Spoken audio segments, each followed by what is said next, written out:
Assalamualaikum warahmatullahi wabarakatuh. Selamat malam teman-teman semuanya. Kembali lagi di channel portalIT.id. Pada video kali ini kita akan belajar tentang perintah-perintah dasar di sistem Linux.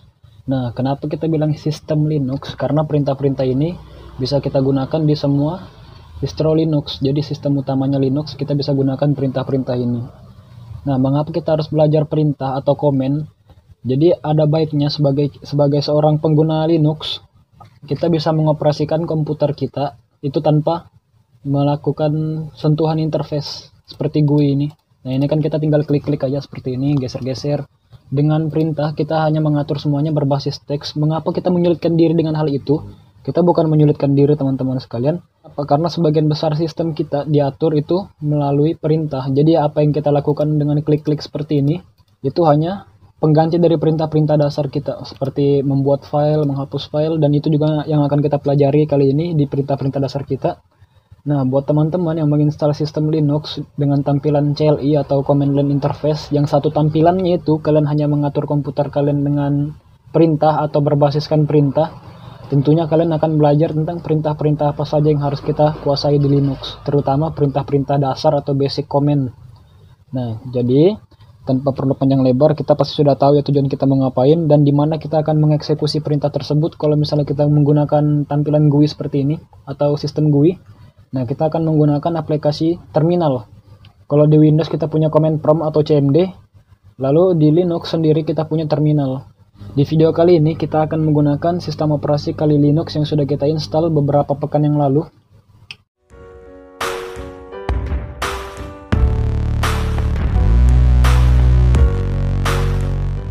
Oke, untuk pengguna Kali Linux, kita bisa menggunakan terminal yang tersedia di taskbar sebelah kiri atas. Nah, ini ada namanya terminal emulator, tapi untuk secara pribadi kita tidak akan gunakan ini. Kenapa? Karena fontnya, jenis tulisannya ini sedikit agak susah dibaca, tidak friendly lah ya.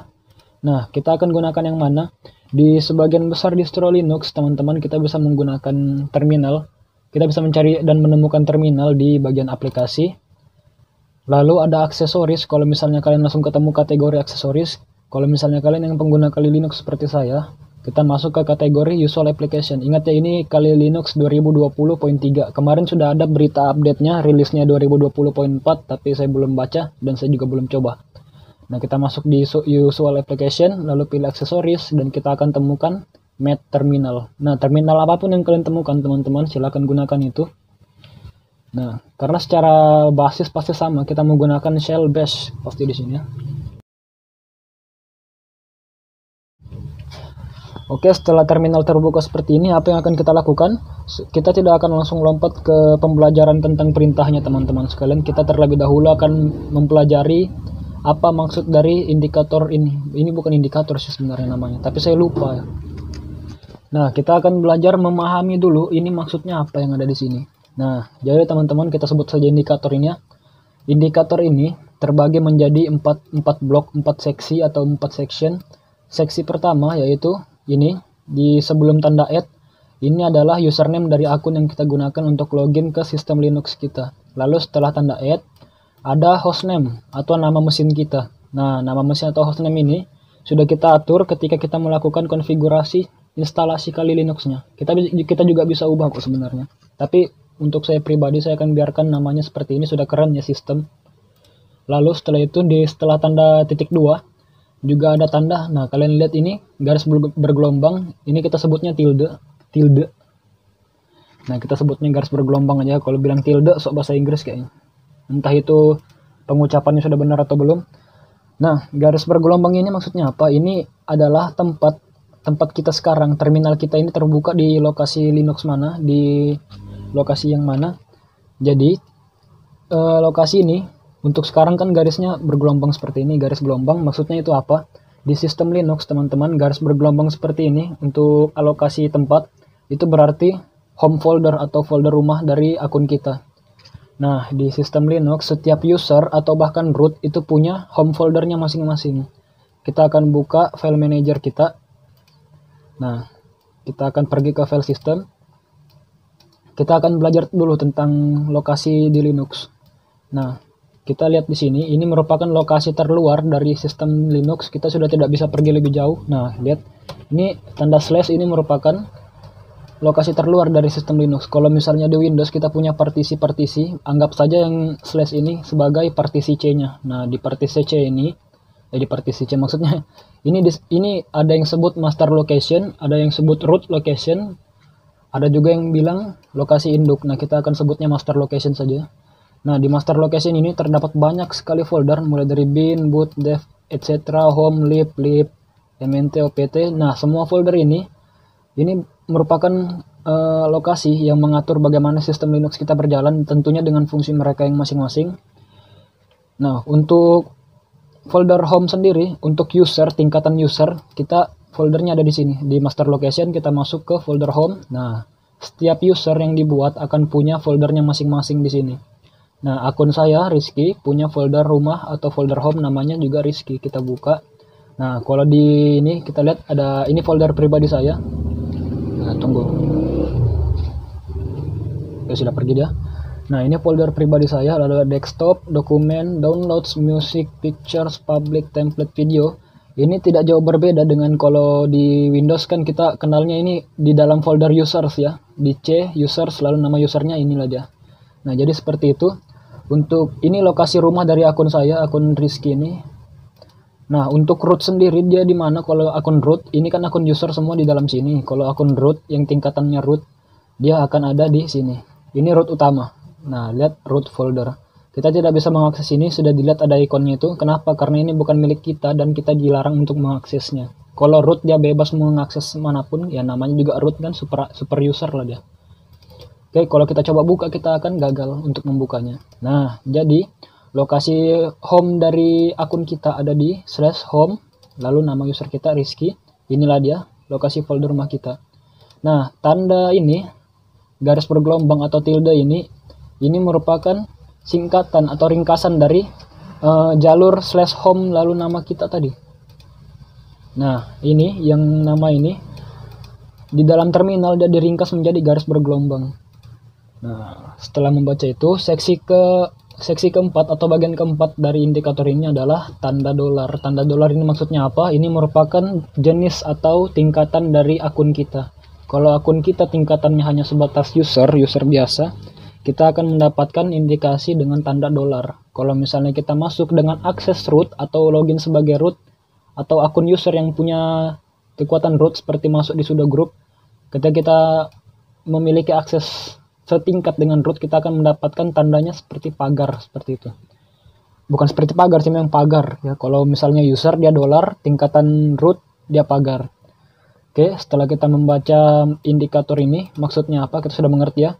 Di sini ada username kita, lalu hostname, ini lokasi ini akan terlihat lebih jelas nanti ketika kita keluar atau masuk ke folder lain yang selain di folder home kita, nanti kita akan lihat ya, tenang aja. Lalu yang keempat adalah indikasi atau lambang tingkatan akun kita. Oke, kita akan belajar penggunaan perintah sekarang. Perintah pertama yang akan kita gunakan adalah perintah pwd. pwd atau print working directory kita gunakan untuk mengetahui di mana lokasi terminal kita sekarang. Nah, seperti yang saya bilang, kalau misalnya kalian lihat di sini, ini kan indikasi lokasi, indikator lokasi. Jika kita ketikkan perintah pwd, lalu kita tekan enter, nah kita akan dapati lokasi kita berada di /home/Rizky. Nah, lokasi kita ini bisa kita tahu menggunakan perintah pwd. Nah, misalnya kita membuka terminal di lokasi lain, kita juga bisa membuka terminal kok melalui file manager ini. Untuk teman-teman yang di CLI, sabar ya, kalian tidak punya fitur ini sepertinya. Nah, misalnya kita buka di folder etc, lalu masuk ke AppArmor, kita klik kanan dimanapun di ruang kosong, kita akan punya opsi untuk open terminal here. Nah, kita bisa lihat teman-teman, indikasi lokasinya menunjukkan jelas kalau kita ada di /etc lalu AppArmor. Nah, seperti yang terlihat di sini ya. Kita tadi dari luar kan, nah kita tadi dari luar masih di master location, kita masuk ke etc, lalu ke folder AppArmor. Nah, kita buka terminal di sini dan diperlihatkan bahwa lokasi terminal kita saat ini ada di etc AppArmor. Oke, seperti itu. Kita tutup kembali. Nah, itu dia perintah pertama. Lalu perintah kedua adalah ls. ls ini apa? ls ini untuk melakukan listing atau melihat apa sih isi dari direktori kita sekarang. di lokasi kita sekarang ini ada apa aja seperti itu. Nah, kita lihat, kita akan tahunya kalau kita ada di /home/Rizky. Ini adalah folder rumah kita. Kita akan kembali buka di sini. Nah, kalau dari file manager kita bisa lihat bahwa di folder rumah kita ada folder SciSec, desktop, dokumen, download. Nah, kalau kita gunakan terminal, kita tekan enter, kita juga bisa lihat di sini ada SciSec, desktop, dokumen, downloads. Nah, jadi fungsinya ls ini adalah untuk melihat apa sih isi dari lokasi kita sekarang. Kita ada di mana dan isinya apa aja. Oke, perintah ketiga adalah perintah cd. Ini bukan celana dalam. cd adalah current directory. Nah, perintah cd ini kita gunakan ketika kita ingin masuk atau keluar dari sebuah directory atau folder. Nah, seperti yang kita lihat tadi di file manager kita. Maaf, salah buka ya. Nah, seperti yang kita lihat tadi di file manager kita. Di sini kan ada banyak folder ya. Kita akan coba masuk ke folder desktop misalnya. Nah, di desktop ini kan kita akan dapati file-file seperti ini. Kita juga bisa masuk ke terminal, kita ketikkan cd, lalu nama folder yang ingin kita masuki. Kita ketikkan cd, lalu desktop. Nah, di sini kan ada dah. Tekan enter. Lalu, kita lihat lagi isinya menggunakan perintah ls. Dan tepat seperti yang kita inginkan, ada 3 file di sini, baca.txt. Nah, ini dia. Lalu Linux error diary saya. Ini dia. Lalu ada narasi.txt. Nah, ini. Ini kenapa nggak ditampilkan ya? Ini cuma shortcut atau icon, dia tidak mungkin ditampilkan. Ini cuma shortcut untuk memudahkan kita. Oke. Lalu, nah, kalian lihat indikator lokasinya sekarang. Nah, slash, lalu kita berubah ke desktop. Nah, kita bisa lihat dengan jelas bahwa slash ini mewakili lokasi /home/Rizky. Ini seperti shortcut lah begitu ya. Tulisan shortcutnya. Lalu untuk kembali ke folder home kita lihat dulu ya lokasi kita di mana menggunakan perintah pwd. Nah, kita lihat sekarang kita ada di /home/Rizky/desktop. Oke. Lalu untuk mundur atau kembali ke folder sebelumnya bagaimana? Kita gunakan perintah cd lagi. Tapi kali ini kita tidak akan menuliskan nama folder apapun. Kita akan masukkan titik 2 seperti ini. Nah, titik 2 seperti ini itu tandanya kembali ke lokasi sebelumnya. Nah, kita lihat kita sudah kembali ke folder home. Kita lihat lokasi kita. Kita ada di /home/Rizky.